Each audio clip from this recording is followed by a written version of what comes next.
Okay, so we are recording. So the first thing we're going to start with is vocabulary and definitions. Absolute value. Absolute value, technically, is the distance from a number and zero on the number line. How far away from zero is it? I like to think about it as absolute value measures the magnitude of a number, the size of a number, how big it is. When you have a piece of paper, it's 11 inches long. It doesn't matter which direction you go, it measures 11 inches. That's the size is 11 inches. The size of a number doesn't matter whether you're going in a positive direction or negative direction. It's how far away from zero measures the size of a number, the magnitude of a number. How big is that number? -3 is 3 units big. It may be in the negative direction, but it's still 3 units big. Okay? That's what absolute value does. And opposites.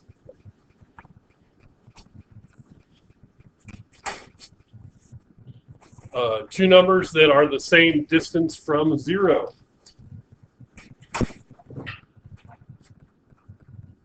Another way to think about opposites is when you add two numbers, you get zero. If you add two numbers and get zero, those two numbers are opposites. 2 and -2, 3 and -3, pi and -pi. Those are all opposites. What is the opposite of zero?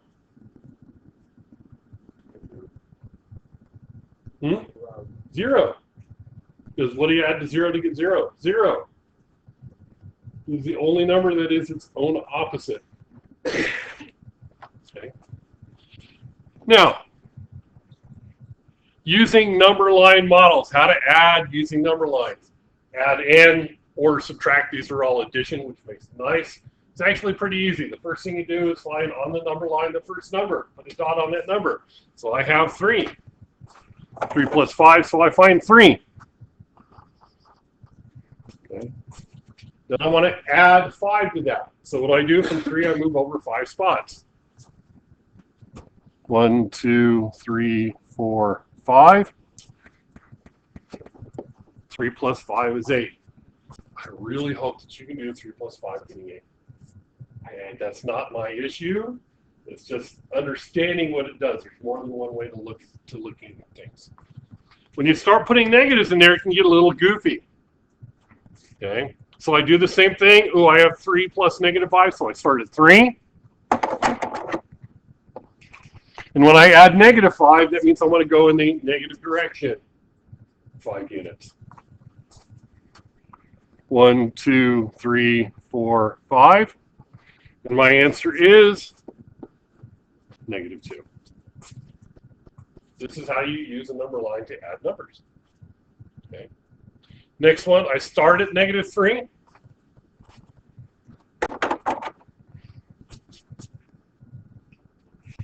So if I -3 and I add 5 to that, 1, 2, 3, 4, 5. And I'm getting +2. And last but not least on here, start at -3, and I add -5. 1, 2, 3, 4, 5, and I get -8. One of the things you need to do is look at patterns of numbers. A lot of math is about patterns. And we have some patterns going on here. Okay. When I have two numbers that are the exact same sign, and I add them together, it's just adding them together and getting that number. If they're both positive, I add them together and I get a positive value of that. Two negatives, I add them together, my answer is negative. 3 plus 5 is 8. 3 plus 5 is 8, but these are both negative, so I get -8. When they're the same sign, your answer is going to be that sign as the two numbers you're adding together. And it's fairly easy, it's straight up addition. It's when they're opposite signs that's when things get goofy. Okay, that's when you have to be careful, is when they're opposite signs. But there's a very similar pattern going on here. 3 and 5, when I subtract them, I get 2. 3 and 5, when I subtract them, I get 2. What tells me I have +2 or -2? Which one's larger? This is the bigger number, so I have a negative. This is the bigger number, so I have a positive. It's actually a fairly simple thing to do. If they're opposite signs, you subtract the two numbers, the big one minus the small one, and then your answer is the sign of whatever the larger of the two numbers is. Okay, it's an easy thing to do.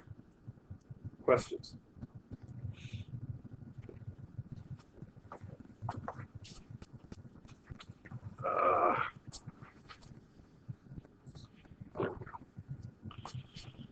Okay, what is each sum? We're going to add them together. So the first one, negative 12 plus 7. Are they the same sign or different signs? Different signs. So what you want to do is subtract. 12 minus 7. What is 12 minus 7? 5. There you go. Now, is my answer going to be 5 or negative 5? Negative, because the 12 is negative. The larger the two numbers negative, my answer is negative. Okay. Negative 18 plus negative 2. This is an easy one. They're the same sign. 18 plus 2 is 20. Negative 18, negative 2 is negative 20. Easy peasy. Okay. Ooh, next one's a little bit harder, but it works the same. I have two numbers. They are opposite signs. So what do? I subtract. What's bigger, 9.5 or 9.5 or 4.8? 9.5, so I want to do my subtraction. Okay. Very difficult to subtract decimals as they are here.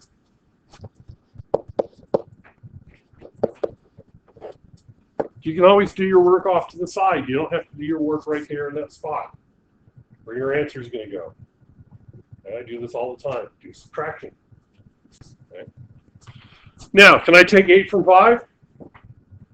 No, 8's smaller than 5. I can't do 8 from 5. So what do I have to do? I have to borrow. So I take the 9, make it an 8, put a 1 in front of the 5 to get 15. Remember borrowing, just do subtraction. What's 15 minus 8? 7, thank you. So I have 7. And then 8 minus 4 is 4, and I have my decimal points lined up, so my answer is 4.7. Is it positive or negative? Positive. It's positive because the larger number is positive, so my answer is positive. Okay. Questions? Ooh, fractions. Who likes fractions? Yeah, no. Okay. I don't like fractions. I can do them. I'm comfortable with them, so they don't bother me. But I'll be perfectly honest. I'm not a big fan of adding and subtracting fractions. It's not hard, but it's also something I'm not real fond of either. Nobody likes to do fractions, but they can be done. To do addition and subtraction, what do I have to be able to add or subtract fractions? I believe it's a common denominator. Bingo, common denominator. That's what you have to have as a common denominator. Now, there are a couple of ways to do common denominators. If nothing else, you can just multiply those two numbers.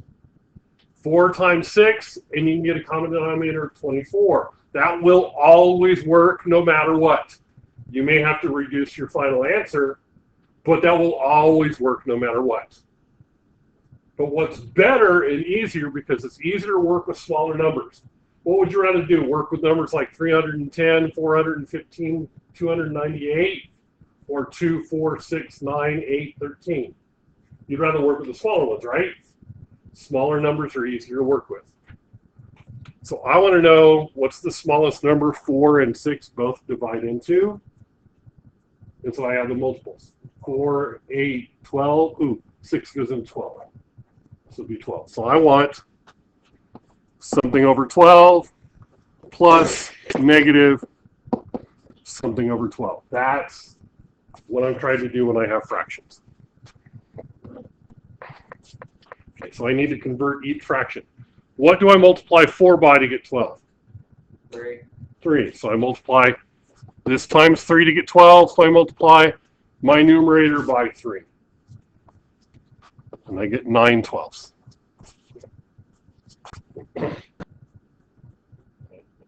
What do you multiply 6 by to get 12? 2. So I multiply 6 times 2, my denominator, so I multiply my numerator times 2. 5 times 2 is 10. That's the hardest part about adding and subtracting fractions. The most difficult part is getting a common denominator. Like I said, if nothing else, I could have multiplied 4 and 6 and got 24 and gone from there. Right? Because what's the denominator of my answer going to be? 12. Because when you add and subtract, the denominators don't change when you add and subtract them. You add and subtract the numerators, the denominators stay the same.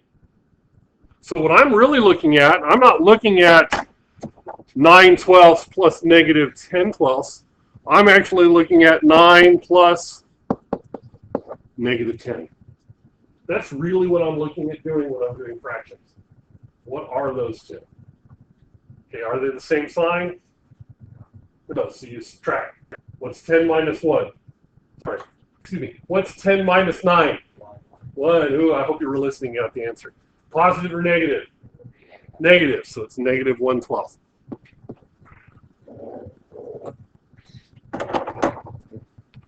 Question? It's not too hard today, is it? Nice to start out relatively simply easy. We've only had one problem that's fractions. That's the only scary one, right?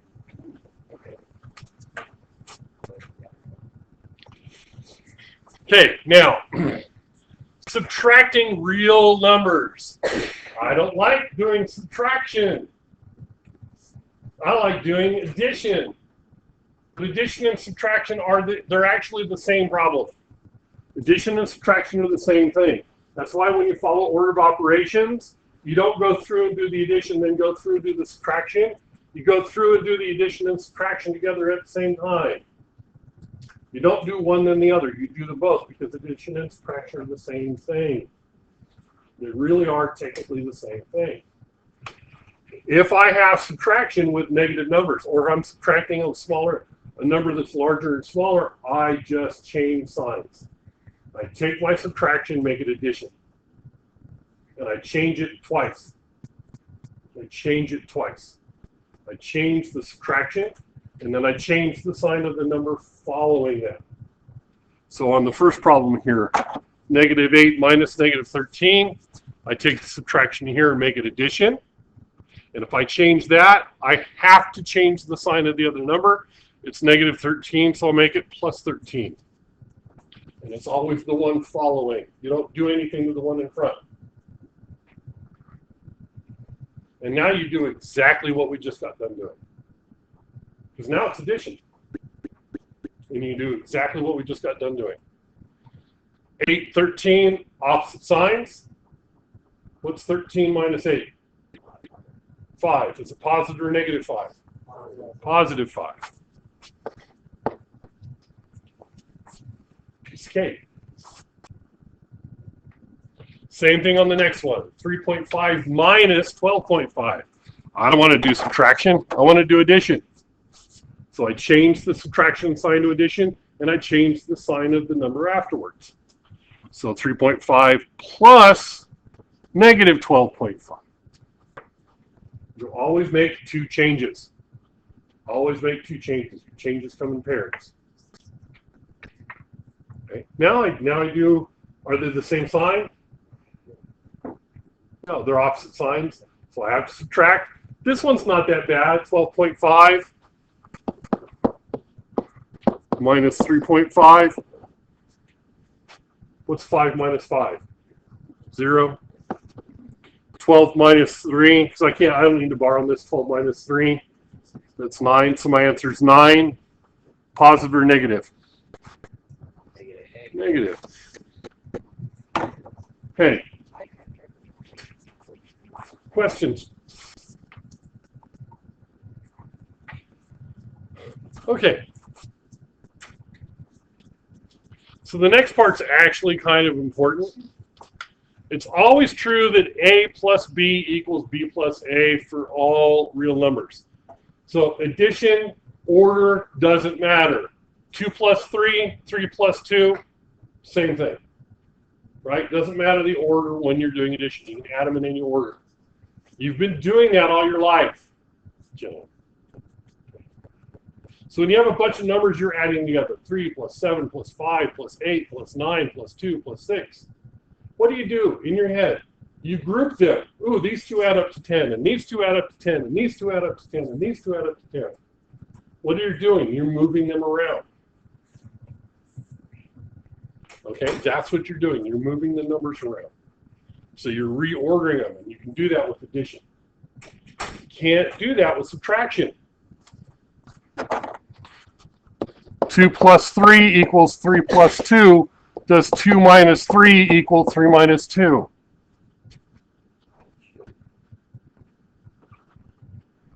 What is 2 minus 3? 2 minus 3 is negative 1. What's 3 minus 2? Positive 1. Is negative 1 equal to positive 1? No. This doesn't work. Order does matter with subtraction. Which one you subtract from which does matter. Addition doesn't matter. Subtraction does matter. Okay. So we talked about a little bit plus and minuses. Okay. Problem number 4. Adding and subtracting real numbers. A reef explorer dives 25 feet to photograph coral, then rises to 16 feet to travel over a ridge before diving 47 feet to survey the base of the reef. Then the diver rises to 29 feet to see an underwater cave. Write an expression to represent his dive. So we want to know, where is he? We want to know what's going on. So when we're talking about rising and diving, when we're talking about a diver going up and going down, we can apply positives and negatives. So if he dives 25 feet, would that be a negative value or a positive value? Be negative, because which direction is he going? Down. He's going down. So this would be a negative 25. And then he rises 16 feet. Would that be a positive or negative? Positive. So it would be plus 16.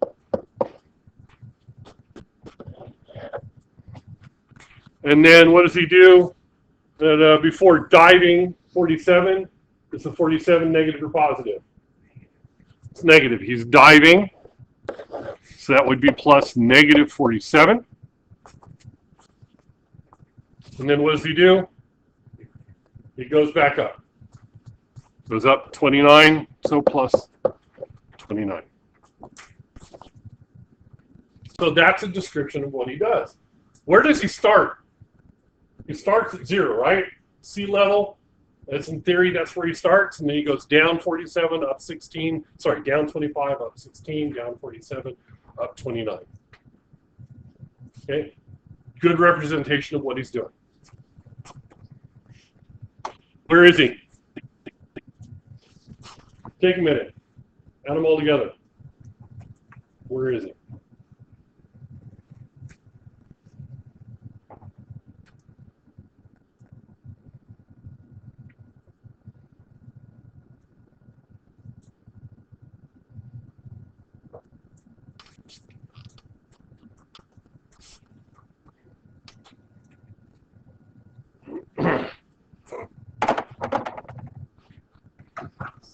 Okay. There are several different answers. And there's more than one way to do this problem. Okay? I have addition. Right? It's all addition. So I can do it in any order I want to do it in. I look at this and I'm thinking, okay, I'm not going to do first to the next one, the next one, the next one. That's probably what most of you did, was move from one and go take these two and combine them up. What do you get? Take that answer and add it to that one, and so on and so on. That's probably what most of you did. And it's perfectly valid. It's a great way to do it. Negative 25 plus 16. They're opposites, so I subtract. 25 minus 16 is 9, and it would be negative, so I get negative 9 for that. Combine these two together, negative 9 and negative 47. That would be negative 56, because they're the same sign, so I add them together, make negative. So I get negative 56. And then I add 29 to that. They're the opposite signs, so I subtract 56 minus 29, and then my answer is going to be negative, and I get negative 27. Okay, now, like I said, that's one way to do it. I did. Oh, I thought I did it. I'm gonna play it on